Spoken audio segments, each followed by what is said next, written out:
ಕನ್ನಡಿಗರೇ ನಮಸ್ಕಾರ. ಇವತ್ತಿಂದ ಒಂದು 5-6 ಶತಮಾನಗಳ ಹಿಂದೆ ಹಂಪಿಯ ಸುತ್ತಮುತ್ತ ವಿಜಯನಗರ ಸಾಮ್ರಾಜ್ಯದಲ್ಲಿ ಹೇಗೆಲ್ಲ ಜನ ಬದುಕ್ತಾ ಇದ್ರು ಅನ್ನೋದಕ್ಕೆ ಇದು ಒಂದು ಉದಾಹರಣೆಯಾಗಿ ನೋಡ್ಬೋದು. ಇಲ್ಲೊಂದು ಕಲ್ಲಿನ ಬಂಡೆ ಇದೆ. ಕಲ್ಲಿನ ಬಂಡವನ್ನೇ ತೆಗೆದುಕೊಂಡು ನೋಡ್ತಾ ಇರ್ಬೋದು.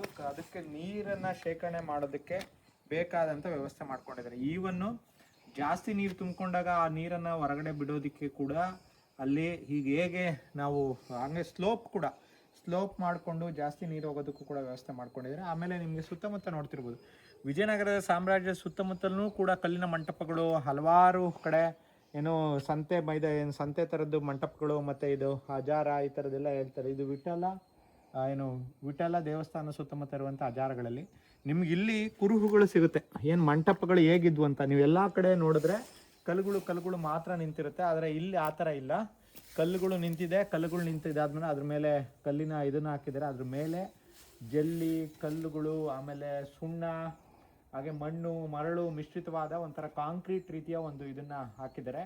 ಹಾಗಾಗಿ ಕೆಳಗಡೆ ವಾಸ ಮಾಡೋದಕ್ಕೆ ಬೇಕಾದಂಥ ಬಟ್ಟೆ ಗಿಟ್ಟೆ ಹಾಕ್ಕೊಂಡು ಮನೆಗಳ ರೀತಿಯಲ್ಲಿ ವಾಸ ಮಾಡೋ ಥರದ್ದು, ಅಥವಾ ವ್ಯಾಪಾರ ಮಾಡೋದಕ್ಕೆ ಬೇಕಾಗಿರುವಂಥದ್ದು, ಈ ಥರದ್ದೆಲ್ಲ ಒಂದು ಅಕಸ್ಮಾತ್ ಏನಾದರೂ ಮದುವೆ ಮಾಡೋದು, ನಾಮಕರಣ ಮಾಡೋದು, ಅಥವಾ ಉಪನಯನ, ಅಥವಾ ಈ ಥರದ್ದು ಏನಾದರೂ ತಿಥಿ ಮಾಡೋದು, ಈ ಥರದ ಸಂದರ್ಭದಲ್ಲೂ ಕೂಡ ಬಂದು ಜನ ಮಾಡೋದಕ್ಕೆ. ಇದ್ರ ಪಕ್ಕನೇ ಒಂದು ನದಿ, ತುಂಗಭದ್ರಾ ನದಿ ಇರೋದ್ರಿಂದ ಈ ಎಲ್ಲ ಊರುಗಳು ನಾವು ಮೊನ್ನೆಯಿಂದ ಹೇಳ್ತಾ ಇದ್ದೀವಲ್ಲ, ಸುಮಾರು 5 ಊರುಗಳು, ವಿಠಲಾಪುರ, ಕೃಷ್ಣಾಪುರ, ಹಾಗೆಯೇ ವಿರೂಪಾಕ್ಷಪುರ, ತಿರ್ಗಾ ಅಚ್ಯುತಾನಂದಪುರ, ಈ ಥರದ್ದು ಎಲ್ಲ ಊರುಗಳಲ್ಲೂ ಕೂಡ ಈ ಥರದ ಮಂಟಪಗಳಿರುತ್ತೆ. ನದಿಗೆ ಹತ್ರವಾಗಿರುತ್ತೆ. ಇದನ್ನು ನೀವು ನೋಡ್ಬೋದು. ಇದು ನನಗೆ ಆಶ್ಚರ್ಯ ಅನಿಸಿದ್ದು, ಇಲ್ಲಿ ಬಂಡೆನೇ ಒಂದು ಕೊರೆದು ಬಿಟ್ಟು ಇದನ್ನ ಮಾಡಿದ್ದಾರೆ ನೀರನ್ನು ಶೇಖರಣೆ ಮಾಡೋದಕ್ಕೆ. ಇವತ್ತು ಈ ದೇವಸ್ಥಾನದ ಹತ್ರ ಯಾರೂ ಬರಲ್ಲ. ತುಂಬ ಕಲ್ಲಿನ ರಥ ಫೇಮಸ್ ಆಗಿರೋದ್ರಿಂದ ಕಲ್ಲಿನ ರಥ ಹತ್ರ ಜಾಸ್ತಿ ಜನ ಹೋಗ್ತಾರೆ. ನೀವು ವಿಜಯನಗರ ಸಾಮ್ರಾಜ್ಯವನ್ನು ನೀವು ಒಂದು 5-6 ದಿನ ಸುತ್ತುತ್ತಾ ಇದ್ದರೆ ಈ ಥರದ್ದೆಲ್ಲ ನಿಮಗೆ ಸಿಗುತ್ತೆ. ಮತ್ತೊಂದು ವಿಡಿಯೋದಲ್ಲಿ ಮತ್ತೊಮ್ಮೆ ಸಿಗೋಣ. ನಮಸ್ಕಾರ.